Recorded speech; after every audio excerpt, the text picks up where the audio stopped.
Bonjour et bienvenue sur cette vidéo qui va traiter des règles à respecter pour s'installer en élevage de pondeuses avec principalement des petits ateliers à destination de la vente directe. Je suis François Gaudin, conseiller volaille auprès de la Chambre d'agriculture de la Drôme et je m'occupe notamment de toute la partie en lien avec les circuits courts. Petite note, dans cette vidéo, nous n'aborderons que les dispositions qui concernent la partie élevage et non pas la partie commercialisation qui, elle, est traitée dans une fiche plus complète permettant d'avoir les différentes situations pour lesquelles il faut ou non, par exemple, avoir un centre d'emballage d'œufs. Pour cela, nous allons aborder 5 principaux points, donc de l'implantation des bâtiments, déclaration administrative, biosécurité, gestion des cadavres et enfin contrôle salmonelle. Tout d'abord, l'implantation des bâtiments. Les distances d'implantation sont définies dans le RSD, le règlement sanitaire départemental, qui concerne tous les élevages de moins de 5000 volailles, ce qui est généralement le cas quand vous vous installez en pondeuse en circuit court. Sinon, il faut se reporter aux normes ICPE pour les installations classées pour la protection de l'environnement. À noter que ce RSD est un document départemental, donc les données que je vais vous fournir sont valables entre autres pour les départements de la Drôme et de l'Isère, mais si vous venez d'un autre département, il faudra vérifier ces données auprès du règlement sanitaire départemental qui correspond. Distance à respecter par rapport à l'environnement, on est donc sur Drôme et Isère, 50 mètres habitation tiers, zone de loisirs, 35 mètres puits forage, berge et cours d'eau, et 10 mètres des fossés. Concernant les permis de construire, donc on se rappelle la surface de 20 mètres carrés au-delà de laquelle il faut obligatoirement demander un permis de construire, même pour des bâtiments mobiles. En tout cas, voir pour ce dernier point avec la mairie de la commune sur laquelle vous comptez vous installer. À noter que dans la plupart des RSD, il y a un flou concernant la distance entre les clôtures du parcours et vos voisins. Donc là, ça va être soumis principalement au bon sens ou à l'interprétation de ce que sont les normes de bon voisinage. Ensuite, au niveau des déclarations administratives, on va retenir donc qu'il y a une déclaration en mairie obligatoire à faire au niveau en lien avec le règlement sanitaire départemental. Déclaration des bâtiments à faire au service de l'État, quelle que soit la taille de ce bâtiment. Désigner un vétérinaire sanitaire qui sera votre interlocuteur prioritaire en cas de problème sanitaire ou en tout cas qui fera le lien entre vous et l'administration.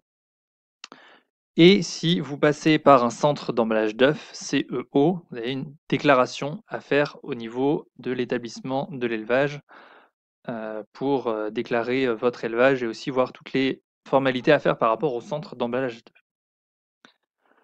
Et en routine, vous avez des déclarations de mouvement de troupeau à faire. Donc, quand vous avez vos pondeuses qui arrivent ou qui sortent du bâtiment, il faut le déclarer.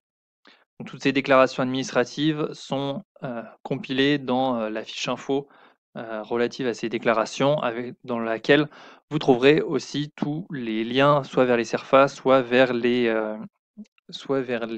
déclarations directement en ligne.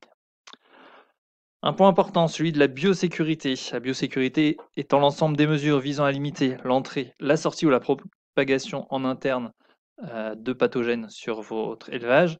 Et à noter que ces normes concernent les élevages de quelle que soit leur taille. Quelque chose d'assez important, même si c'est pour 25-50 poules, à partir du moment où il y a commercialisation, il y a respect obligatoire de la biosécurité. Cela implique notamment donc la formation, une formation obligatoire à réaliser, donc, régulièrement des dates qui sont proposées par la Chambre d'agriculture.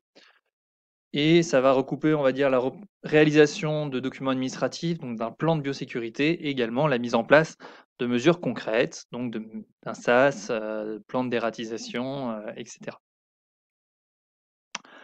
Attention, ne pas oublier que ce n'est pas qu'une formation réglementaire, on va dire, mais c'est très important dans la gestion des risques. Notamment, ne pas oublier les mesures à prendre en cas de passage en risque élevé influenza aviaire, qui sont de savoir est-ce que la possibilité de pouvoir couvrir les parcours avec un filet, par exemple, Et il y a également des aménagements ou des déclarations faites au niveau du plan de biosécurité qui ont un impact sur les contrôles salmonelles. Donc c'est pour ça que c'est important notamment de bien prendre en compte cela quand vous faites votre formation en biosécurité, qui est donc à faire le plus vite possible, car il y a un impact de ces normes sur l'organisation de votre élevage. Dans cette biosécurité, un point particulièrement important est celui de la gestion des cadavres, où effectivement la réglementation impose que les cadavres soient traités exclusivement par les services d'équarrissage et par aucun autre moyen à l'heure actuelle à la disposition pour évacuer les cadavres issus de l'élevage. Et enfin, les contrôles salmonelles. Donc les contrôles salmonelles vous concernent à partir de 250 volailles, de 250 pondeuses, à partir du moment où vous avez et à partir du moment où vous passez par un centre d'emballage d'œufs. Quand est-ce que ces contrôles sont à faire? Ils sont à faire dans les 4 premières semaines, un premier contrôle dans les 4 premières semaines suivant la mise en place des animaux, puis une fois toutes les 15 semaines en production. Et à noter qu'il y aura contrôle à faire une, une à 6 semaines avant l'abattage des volailles. Donc tout ça est à voir avec votre vétérinaire sanitaire qui va vous montrer la procédure plus en détail pour que vous puissiez ensuite le faire en routine. Sachant qu'en cas de contrôle positif, les dispositions donc sont prises par les services de l'État, par la DDPP, en lien avec votre vétérinaire sanitaire. Dans les grandes lignes, c'est suspension de la vente des œufs, des tests sur les autres bâtiments. Si vous avez un seul bâtiment qui est positif, il va y avoir test des autres bâtiments étant donné la suspicion. Abattage du lot qui est contaminé. Un protocole de nettoyage désinfection renforcé et un vide sanitaire renforcé de manière à être sûr que le lot prochain mis en place ne le sera pas dans un bâtiment qui est encore salmonellé. Donc une vérification de l'efficacité de tout cela. Enfin, un dernier point, si à la fin de vos lots, vous faites abattre les poules et que vous les vendez comme poules au pot, je vous rappelle que vendre des poules au pot revient à vendre de la viande de poulet, donc de la viande de manière générale. Ça signifie qu'il y a également les formations à faire en lien avec cette manipulation de viande, donc toutes les formations relatives à l'hygiène alimentaire. Je vous remercie donc pour votre attention et je vous invite à aller consulter les fiches récapitulatives qui ont été prévues à cet effet.